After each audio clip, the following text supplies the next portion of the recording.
This is Conversations on Careers and Professional Life, a podcast from the Foster School of Business, MBA Career Management Office. I'm your host, Gregory Heller. On each episode, I talk with guests from faculty and staff to students and business leaders about the skills and strategies that can help you design a professional life that you're happy with.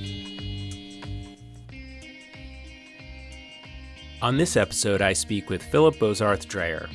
Philip graduated Foster's full-time MBA program in the spring of 2019, and we recorded this interview just the day before his graduation. In contrast to Ruchi Singh, who I interviewed on an earlier episode, Philip didn't start preparing to interview for consulting internships until after arriving on campus in the fall of his first year, and as such, has a different perspective on the process. We talk about Philip's experience with internship and full-time recruiting, as well as the book, Designing Your Life, and the Clifton Strengths Assessment. I hope you enjoy my conversation with Philip Bozarth Dreher. Welcome to Conversations on Careers and Professional Life. Thanks, Gregory. I would love to hear first what you were doing before you came to Foster. Yeah, I was an architect, so not at all a traditional pre-MBA path. I think there are one or two other people in my class that did something sort of related, but my original plan for the MBA program was to come in and be a real estate developer. That's originally how I saw the connection to business school. How quickly did that plan go out the window? Well, it went out the window when I realized that companies that are not real estate developers have actual internship and training programs and pay better. And, I kind of just realized that at least for the internship, a development company, real estate development company, was going to be a harder thing to make work just because they're generally smaller companies, at least in the Seattle area. They don't have a set internship path. And so that shifted my focus. And then once I got into thinking more about management consulting and understanding that industry, which is what I'm going into, I really liked it and just kind of shifted my entire focus. So you came on a campus, you started doing this research, your focus shifted. You had not been preparing for management consulting at all. No, I didn't know what it was when I started at Foster. How did you turn this ship and start to prepare? Well, the obvious answer is I spent a lot of time in career management with you and Julie and others, practicing basic interviewing stuff, and then I spent a fair amount of time on case prep. But I found that especially the consulting firms, but even non-consulting firms, were very open to a non-traditional background. So even though maybe I wasn't as obviously prepared for those career paths as some other students, as long as I was able to kind of explain how my past experience fit with those companies, it wasn't, I didn't find that the preparation was as onerous as you might think if you're switching careers. And what do you think the number one thing from your past career that helped you convince management consulting firms that you were a good fit was? Well, the way that I talked about it, that I found seemed to really connect with people, was I described it, I got away from the kind of specific building aspects of architecture and tried to frame it in a way that sounds like it could apply to a lot of different careers, but particularly management consulting.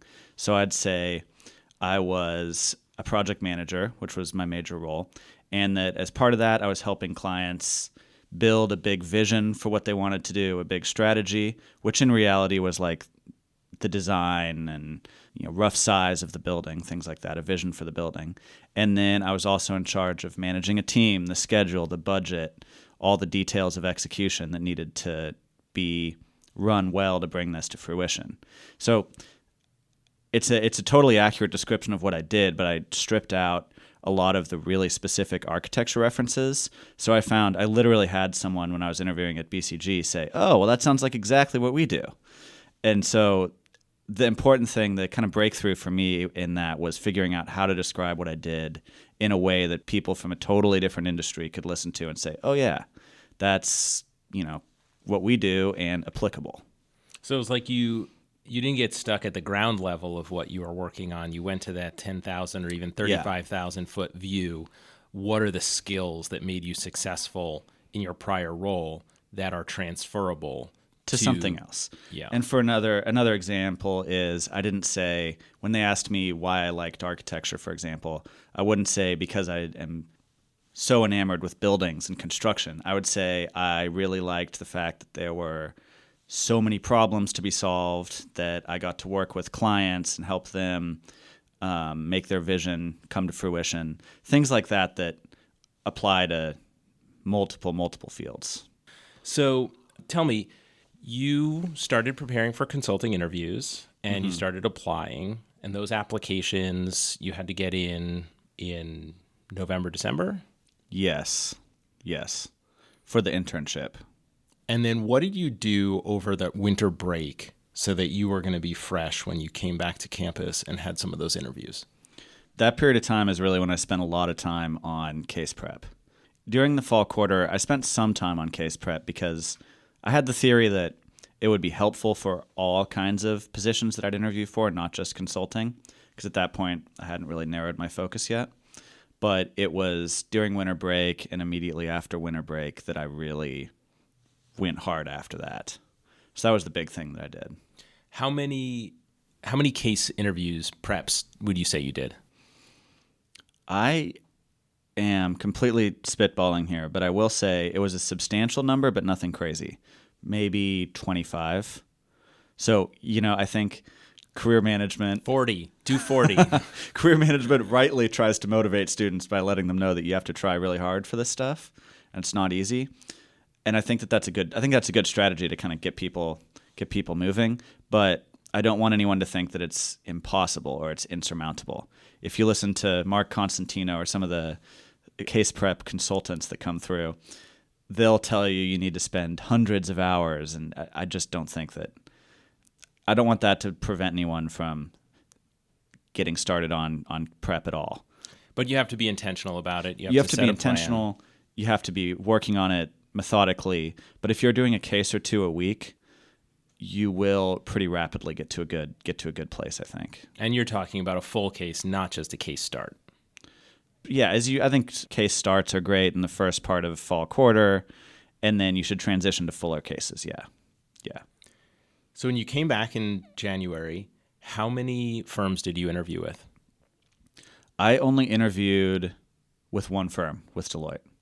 And I think part of that, the advice that I've given students who know they want to get involved in consulting earlier, is that there was a lot of networking that the consulting firms did in the fall, which I didn't participate in because I wasn't really thinking about going that path. And a lot of us students talked about like how much does the networking actually matter. And I will say there was 100% correlation between the firm where I actually met a lot of people and where I got an interview. So I do think it matters. So if you're starting early, network with all the firms. It's going to increase your options when you come to apply and then perhaps get those interviews. I think it's helpful in getting the interview, yeah. And it doesn't have to, you just need to meet the Foster alum there, I think is a great starting point. Okay. But you interviewed for other roles as well. Yeah, I interviewed for corporate finance roles at Microsoft and Amazon, which actually had, the case prep was helpful for. They had case aspects to those interviews. And there were a few others as well. I'd have to remember back more, but those were the major ones that I was really focused on. Then you did your summer internship at Deloitte. Yes. What are some of the ways that you prepared for the internship itself? Yeah, the internship, I think it's so hard to know what you're going to be doing on your project, especially at a consulting firm, but I think it would be the exact same thing at Microsoft or Amazon or any big company. You really don't know what you're going to be working on, so I think it might be sort of a fool's errand to try to focus for a specific task. I think what I did to some extent, and I would encourage other people to do even more, is learn as much as you can about the structure of the company, who's in charge of what department, try to figure out the politics, who you want to get to know over the summer, which part of the company you might want to develop connections in, and focus on that aspect rather than worrying about the specific skill that you're going to use over the summer. Does that make sense? Yeah, because you don't know exactly what you're going to do. Because you don't know. And I haven't really talked to anyone who felt like they didn't have the right skills for their internship. I haven't talked to anyone who didn't feel like were either very well prepared or could figure it out. Well, what you're saying is consider the company that you're going to work for and think about what you want to get out of the time that you're there. Yeah, and who do you want to meet with? Who do you want to form connections with? Who do you want to impress? Those kind of things I think are a more useful way to approach it than the actual work and before the internship. So you finish your internship, take a much needed break, I'm sure, come back to campus, and you're starting to apply for full-time roles. Yeah. And what was surprising was how early the full-time roles are. So I think I applied for the 2 companies that I spent the most time interviewing with and ultimately got offers from, Amazon and BCG, well before school started. The applications for both those were due before school started. And for Amazon, that's not a huge deal because the Amazon application is not that hard, at least the initial part. But for the consulting firms, you really need a solid cover letter, and that takes time to develop. So there needs to be some preparation during the summer to be in a good position to start full-time recruiting, especially for the consulting firms. What were some of the other things you did over the summer to prepare for full-time recruiting? Were you doing informational interviews, for example, coffee chats? Yeah, that's the main thing I did. And that is, I think, solely responsible for getting a job at BCG. Well, I'm sure that you interviewed pretty well, too. Well, yeah, but I don't think I would have gotten the interview without meeting with some people there. So I think that's in addition to like thinking about your cover letter and that kind of thing, meeting with people at companies is a great way to get a jump during the summer. And I actually think that that's a great way to, even if you don't know whether you're going to be full-time recruiting, you might just go back to the company you did your internship with. Informational interviews with people at other companies that you're thinking about is a great way to help you make that decision. Yeah, and just build your network, because even if you do go back to the company where you interned, you might not stay there forever. Exactly. Yeah. So you're going to be headed off to BCG in Texas. Yeah. Dallas, Texas. Dallas, Texas. Leaving the Pacific Northwest behind. Temporarily. Okay. I would love to hear what experiences with career management were the most useful. For me, it was all about the behavioral interviews. I remember some of my early interviews, mock interviews with you, and some of it was even just figuring out how to use more business-like language when I was talking about things. It was just having the right bearing. And so I don't think there's no replacement for just spending the time with someone who, knows what a good interview should look like and just practicing. So that was enormously helpful. That's one aspect of recruiting that I really don't think I could have done well without career management. That's really the number one thing. And you worked with me, but you also worked with a number of other coaches as well. Yeah, which is really helpful. Feedback. Which is really helpful. Did you use the peer advisor program? Yes, I did. I found the peer advisor program and the consulting society especially helpful for case prep specifically. I did mock behavioral interviews through that as well, but I found career management more useful for that. Philip, when you came to campus, early in the orientation programming, we have a professional development week, Pro Dev Week, and your class here was the first year that we brought someone in to run the whole class through something called Designing Your Life, based on the book that grew out of the class at Stanford University. Yeah. We brought someone up from Stanford to run about a half-day workshop. How did that workshop influence the way you thought about career development? The way that the workshop and the book, which I also read, influenced my thinking the most was the idea of career prototyping, the idea of trying some different things. The MBA program is naturally a time when most people are considering a number of different paths.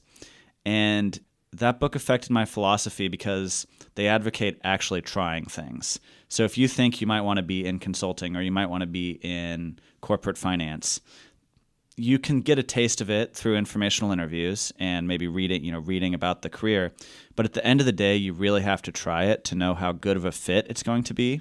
And that influenced my thinking about the internship process a lot. Like, for example, I wasn't totally sure if management consulting is what I wanted to do, but I thought the internship is a great opportunity to prototype that. And so I think that idea can give students the freedom to feel okay about just trying something, even if you're not sure. That's really the main way that book affected my thinking. What are some of the other ways that you maybe prototyped certain experiences? Well, as much as I could, talking to, just informational interviews and trying to focus those interviews on what the job actually is.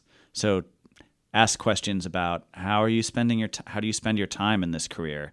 What are you doing on a typical day, or who did you meet with today? Some questions like that to help you actually understand what the job is like. And also focusing coursework. Another career path that I was really excited about was corporate finance. So I tried to focus a lot of my classes, a lot of my elective classes on that so that I could prove out, do I actually like working in Excel spreadsheets, things like that.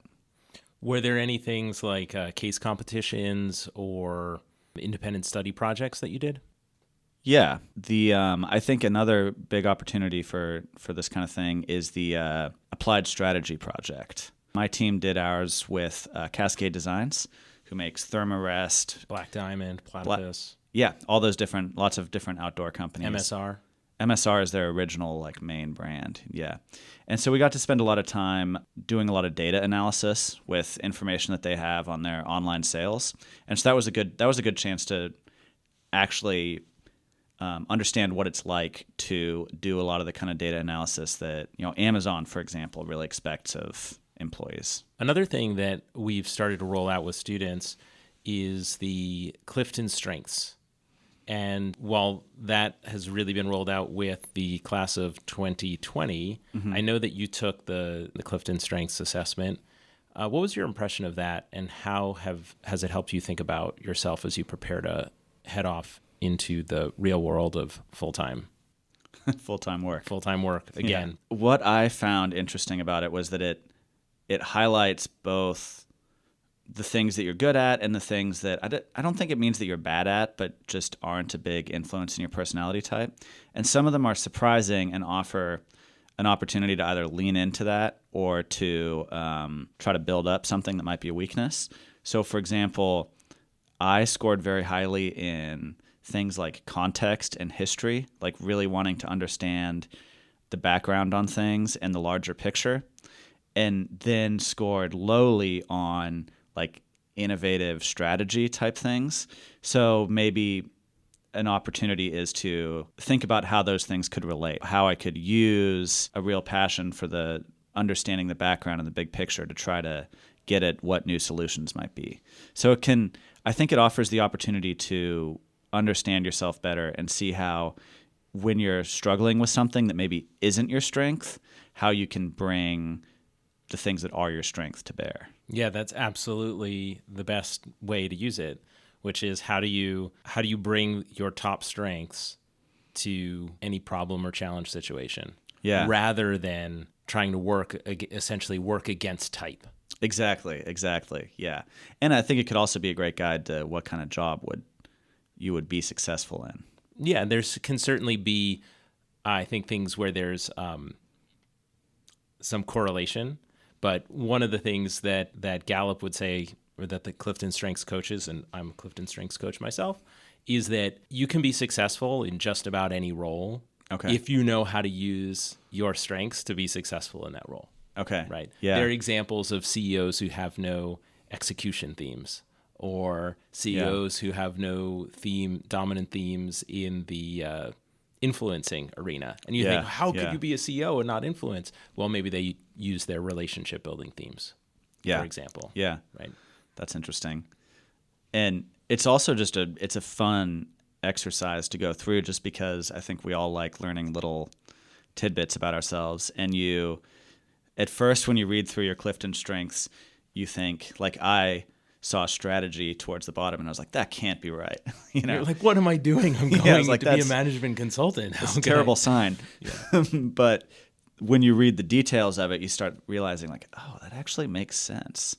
And so it's just, in addition to being useful, a fun, interesting exercise. Yes, I was pretty shocked at some of the things, that sort of incredulity you have when you read, you read your top 5 and then everyone naturally goes down to the bottom. You're like, what? Yeah. I have no consistency? Yeah, exactly. I have no discipline? Because they're all positive traits. Yeah, right. I think they're all positive Yes. traits. Yeah. So whatever's at the bottom, no matter what, you're shocked. You're like, I don't have empathy? How's this possible? Exactly. Right? Exactly. Yeah. And then you read the descriptions and you're like, oh, yeah, that doesn't really sound like me. Yeah. Part of it is where your motivation comes from. Yeah.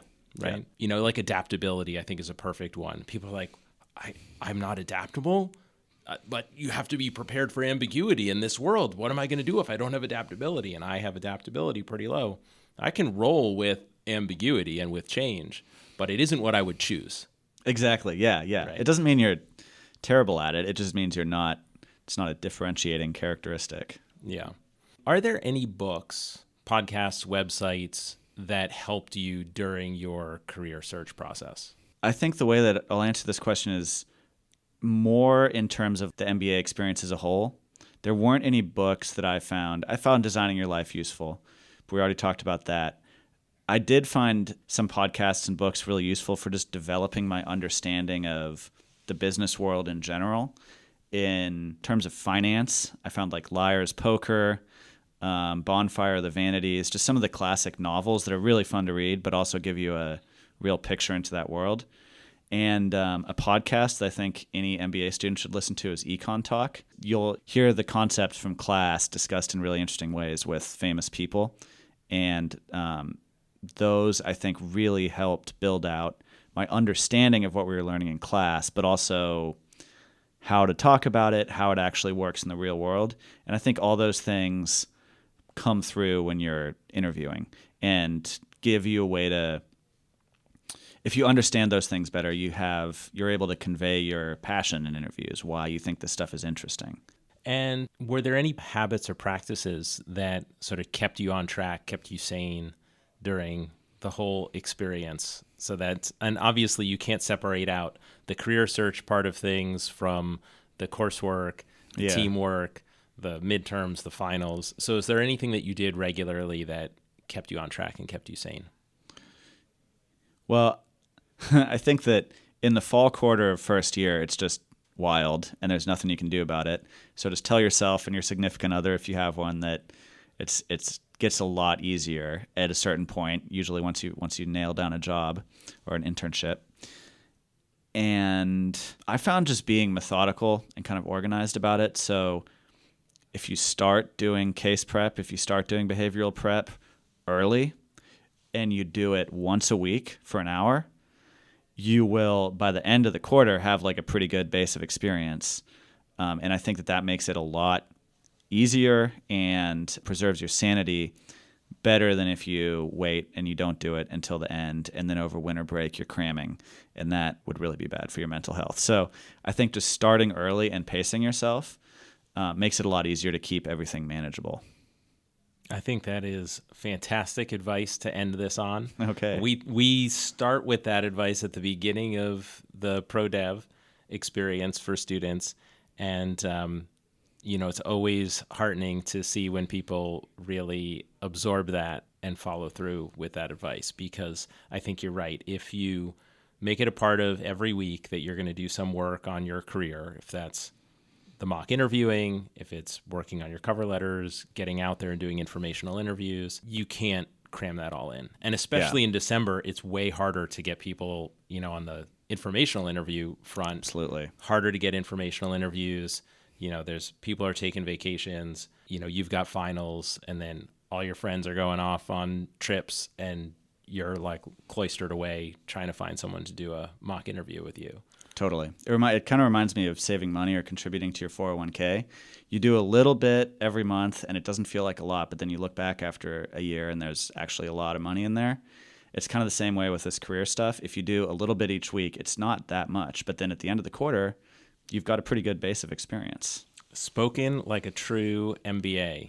The power of compound interest. Right. Okay. Right. Thank you so much, Philip, for coming in and spending some of your last few hours as a Foster student with me talking about your experience here. This has been really fun.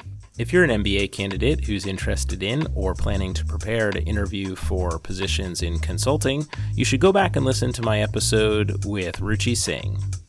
For more information on designing your life, you can visit the website designingyour.life. And for more information about Clifton's strengths, you can visit the website gallupstrengthcenter.com. Foster MBA students can talk to their career coaches about both designing your life and Clifton Strengths. Thank you for listening to another episode of Conversations on Careers and Professional Life. I'd love to hear what you think about the podcast. You can email me at gheller@uw.edu. And if you've enjoyed this episode, please share it with a friend or classmate.